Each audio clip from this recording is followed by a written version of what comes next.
வணக்கம் நண்பர்களே, நான் உங்கள் RR ரேடியோஸ் கொடைக்கானல்.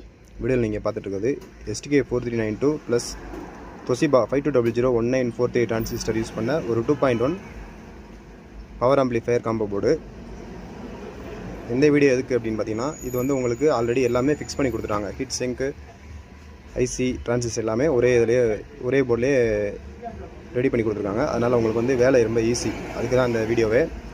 ஆனால் நீங்கள் தனிப்பட்ட முறையில் பண்ணுறீங்கன்னா, இந்த மாதிரி போர்டு, பவர் ஆம்ப் போர்டு வந்து தனித்தனியாக வாங்கணும், ஐசி தனியாக வாங்கணும், பிசிபி, ஹீட் சிங்க் எல்லாமே தனியாக வாங்கி பண்ணும்போது உங்களுக்கு டைமு ரொம்ப அதிகமாக எடுத்துக்கும், வேலையும் கூடும். அதுக்கு தான் இந்த போர்டு. இதில் உங்களுக்கு ரொம்ப வேலை ஈஸி. பாருங்க, இதிலே பவர் இன்புட் கொடுக்குற இடம். இதில் வந்து -V +V ரெண்டு மென்ஷன் பண்ணிட்டாங்க. அதே மாதிரி இங்கனுக்குள்ள signal input, left right, ground, subwoofer, அதுக்கான இன்புட்டு இந்த இடத்துல நீங்கள் கொடுக்கணும். எல்லாமே மென்ஷன் பண்ணியிருக்கனால உங்களுக்கு வேலை ஈஸி. கஸ்டமருக்கும் டைமுக்கு டெலிவரி கொடுக்கலாம், வேலையும் ஈஸியாக இருக்கும். இதோட குவாலிட்டி ரொம்ப நல்லாயிருக்கும். ஆல்ரெடி வெஸ்டர்ன் பிராண்டு நான் ஏற்கனவே போட்டிருக்கேன். இது நான் வண்டிக்கு போடுற செட் எல்லாத்துக்குமே வெஸ்டர்ன் அதிகமாக யூஸ் பண்ணுறேன். கம்ப்ளைண்ட்ஸ் மோஸ்ட்லி வர்றதில்ல. ஃபீட்பேக்கும் பார்த்தீங்கன்னா கஸ்டமர் வந்து நல்லபடியாக தான் சொல்லியிருக்காங்க. அதனால் நீங்கள் இந்த போர்ட் ட்ரை பண்ணி பாருங்கள். இது மாதிரி போர்ட் தேவைப்படுச்சுன்னா கான்டாக்ட் பண்ணுங்கள் ஃப்ரெண்ட்ஸ், கொரியர் பண்ணுறேன். அல்லது கடையில் நீங்கள் வந்து வாங்கிக்கலாம் ஃப்ரெண்ட்ஸ். Thank you friends.